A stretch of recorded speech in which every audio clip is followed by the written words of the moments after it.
Hey, how's it going? Today I'm going to install trim in my son's bedroom, so I'm going to show you how I do it, along with some handy tips I've learned along the way.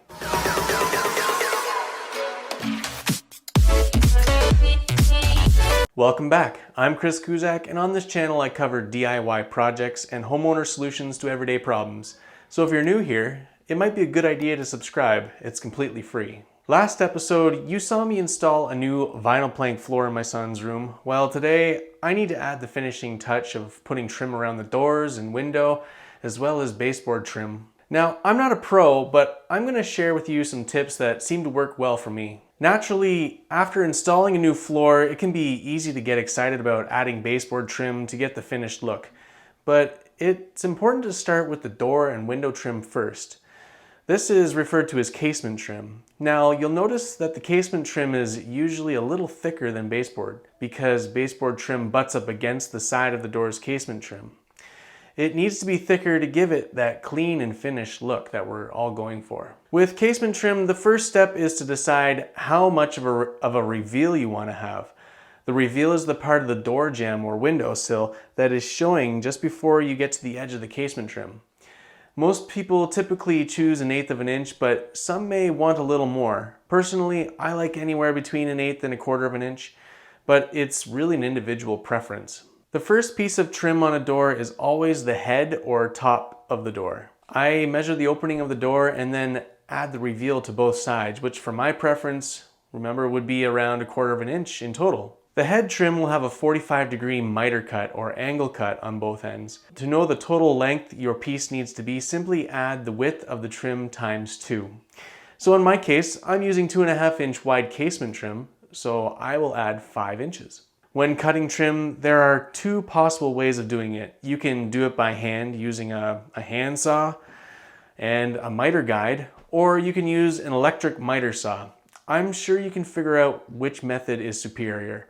I obviously use an electric miter saw. Even if I didn't own one myself, I have many friends that own one, and I'm sure I could borrow it from them for a day.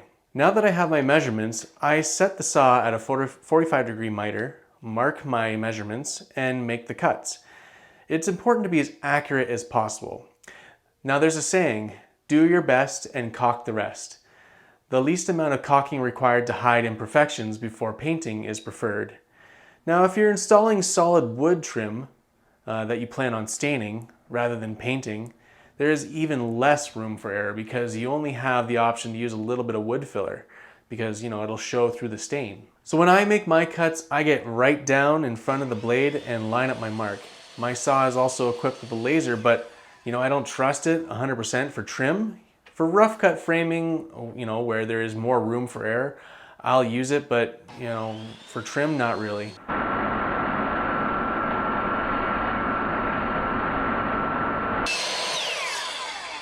To fasten the trim to the wall, there are a couple options. You can use an old school hammer and finishing nails, or you can use a brad nailer. I'm sure you can also figure out, for this case, which one is superior to the other. I use a Ryobi battery-powered brad nailer that uses 18-gauge nails. I honestly can't recommend it enough.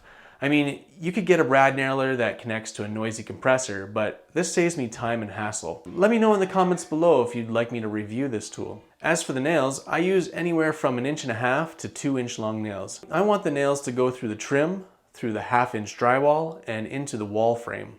This makes it so the trim is solid and doesn't come loose. Once the head trim piece is lined up with the reveal being about 1/8 of an inch, I drive the nails at a slight angle into where the stud would be around the door frame. I try to avoid going straight into the wall again for maximum holding strength of the nail. Finished nails don't grip well, so these little tips will make the best of them.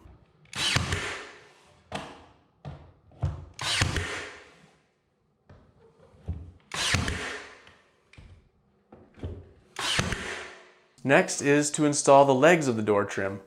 I measure from the floor to the bottom of the head trim. Now this piece only has 1 miter cut, so to get the total length of the piece needed, you just need to add the thickness of the casement trim, which again, for me, is 2.5 inches. Once I have my measurement, I go back outside, I set up my saw, mark the trim, line it up the best I can, and make the cut. So that's casement trim. You can apply the same tips from trimming a door frame to also trimming a window frame.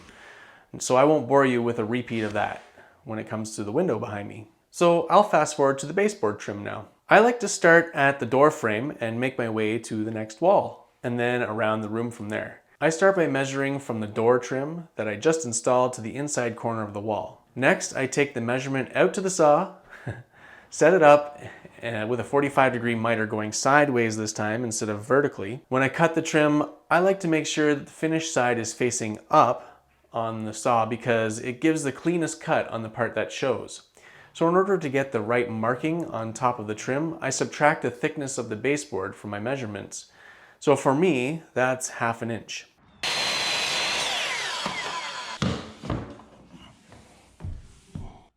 Once I've cut it, I take the piece inside and nail it to the wall, aiming the brad nailer at an angle toward the bottom plate in the wall frame for maximum fastening strength.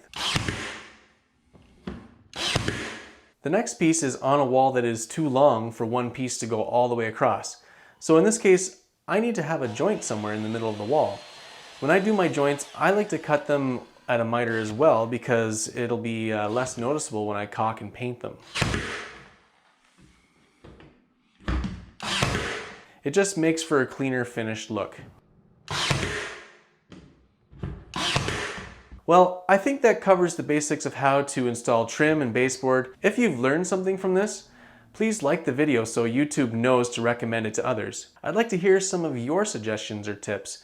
If you have any, so that others can read them and can learn some things from you. So drop those below. Thank you for watching, and remember, dream it, fix it, build it. Later.